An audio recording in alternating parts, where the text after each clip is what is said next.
Sur l'invitation du président du Conseil économique et social, nous avons eu cet échange cet après-midi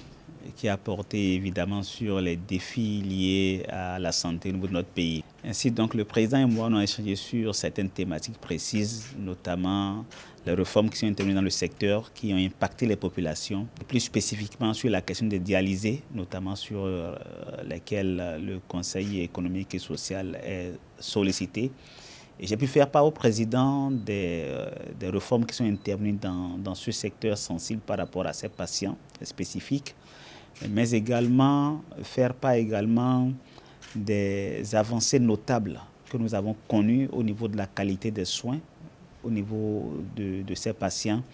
mais également des perspectives notamment en termes d'offres bientôt de soins de greffe pour ces patients, notamment au niveau du CHIC d'ici quelques mois, voire quelques années. En dehors de cela, comme vous le savez, les nouvelles attributions du Conseil économique et social font appel justement à la vulgarisation de tests de loi et de tests réglementaires. Et en la matière, le secteur de la santé a connu pendant ces dernières années de nombreuses lois qui ont été votées et avec le test d'application. À titre d'exemple, nous avons pu discuter longuement autour de la loi sur la santé sexuelle et reproductive qui a fait beaucoup de débats, qui a fait couler beaucoup d'encre, et ainsi que de la loi sur les violences basées sur le genre. En dehors de ça, nous avons pour la première fois eu la loi portant protection de la santé des personnes en République du Bénin, une loi phare qui aujourd'hui est le socle sur lequel l'ensemble du système de santé est bâti. Mais cette loi n'est pas encore suffisamment vulgarisée et le ministère de la Santé saisit l'opportunité aujourd'hui liée aux attributions du CES pour pouvoir passer à sa vulgarisation. Nous avons également l'hygiène publique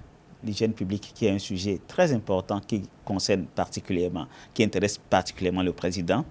et dont une loi a été votée également et dont les décrets d'application, notamment sur les secteurs funéraires, ont été également déjà pris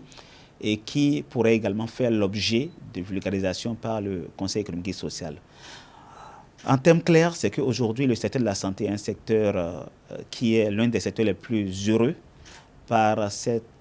nouvelles attributions du Conseil économique et social et qui va bénéficier fortement vraiment de l'appui du Conseil à travers son nouveau mandat pour pouvoir faciliter l'accès de la population aux informations liées à toutes ces nouvelles lois que les réformes qui sont intervenues dans le secteur depuis bientôt 9 ans ont permis de faire.